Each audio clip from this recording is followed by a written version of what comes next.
I'm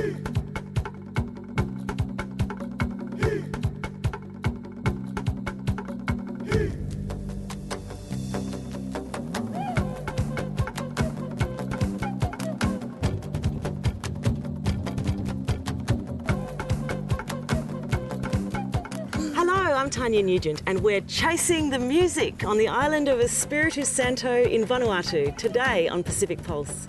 Also today we look at the importance of a new road in Papua New Guinea. The musical diversity of Melanesia is phenomenal. From island to island, village to village, instruments and sounds change dramatically. I've come here to the island of Espiritu Santo in Vanuatu to join Australian musician David Bridie as he goes on a quest to record some of these ancient sounds which are amazingly still being created today. Thank you. Your stuff is here.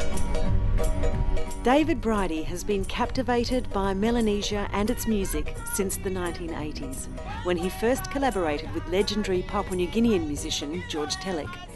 But it's the real traditional music that he's keen to capture today. We're doing some recording as part of a CD called All the Voice for Vanuatu, Volume 2, which is all the music of Vanuatu. It's a compilation CD of custom songs or traditional music from here that we're putting out on the One Talk label through the Vanuatu Cultural Centre. You know, Western music comes in and everyone loves their reggae and their string band, and that's great, but it's the custom music that is something that is so unique to Melanesia.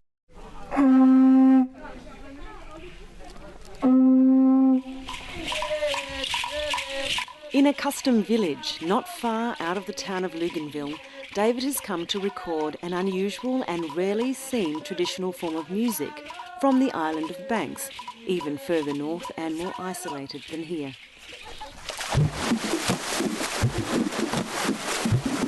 This is water music, or water percussion, which only the women and children perform. So this afternoon we'll give you 10 different sounds of water music. We pick some from the sea and some from the land. The water music is usually performed in the sea or in rivers, but the adaptation of this concrete pit has meant the women in this village can present water music regularly for tourists. And for David, it's great acoustics for his recordings.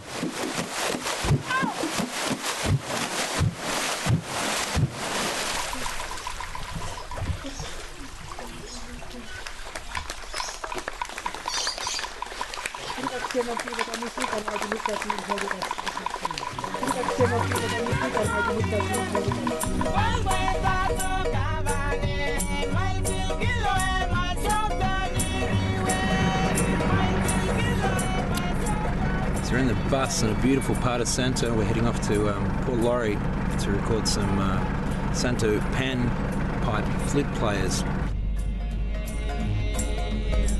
This will be Melanesian style. It's going to be rather special. This visit is a chance to record music that's never been written down, just passed on through practice and observation, from father to son and uncle to nephew for generations. All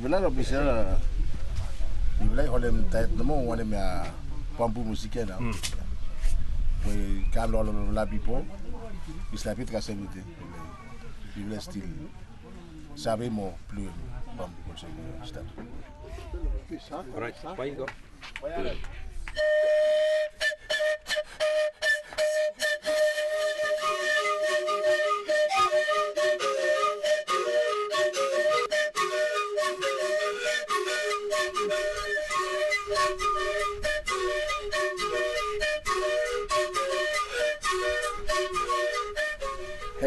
Emia sotwan alikolem sarsar olsem ukulele now. Okay, number 2 we metal one emia alikolem ari olsem esas possibility em dos string band se emia kita. Okay, last one emia ubut. Emi kamlo one part lo santo or all get to play. Emia sound ya. Where you do emia. He come out the one trim. He got one money trimming. Lo night sleep. You have one water, Iran, one spring water, Iran. Pay noise lemons, no. Okay, ale long morning, start eating thing. You go, you got them bamboo now. Time when you line them, you blow them, you have a mystery of some sound that we trimming. So, my friends, you pass every whole time stuff. All good songs come from dreams.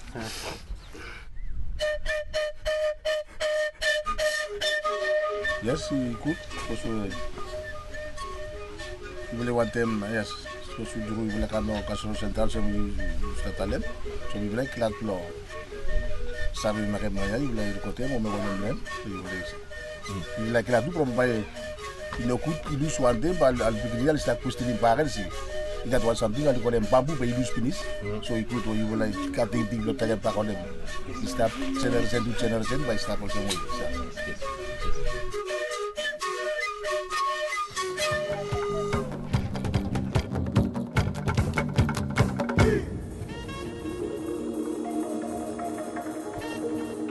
This is Kerema, one of the most remote towns in one of the most remote countries on earth, Papua New Guinea. This forgotten capital of the Gulf province has been dislocated from the outside world for more than a decade. Cut off by a mere 67 kilometers from the nearest town, Malalua, which connects to Papua New Guinea's capital, Port Moresby. The road was rendered impassable by years of neglect, torrential rains, flooding, swampy conditions, and jungle overgrowth. This passage was the Gulf province's lifeline. With no road, education, health, trade, employment, and thousands of lives have been compromised. With no roads, access to Kerema has been limited to a treacherous water crossing. Here, boats traverse the wild oceans from the Sapeharo and enter Kerema via the mouth of the Tairuma River. Can runs the only company based in Kerema and is the town's largest employer. He runs a fuel company, bringing in much needed diesel supplies and a farm, Yala Farm. So road is a hindrance to my further development of this farm, where I want to sell my produce. Sometimes when road is not good, they rotten away, so I lose money.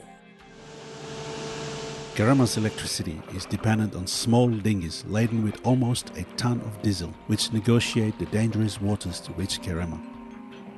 Diesel barrels are thrown overboard for Ken's employers to wade out and pick up the fuel.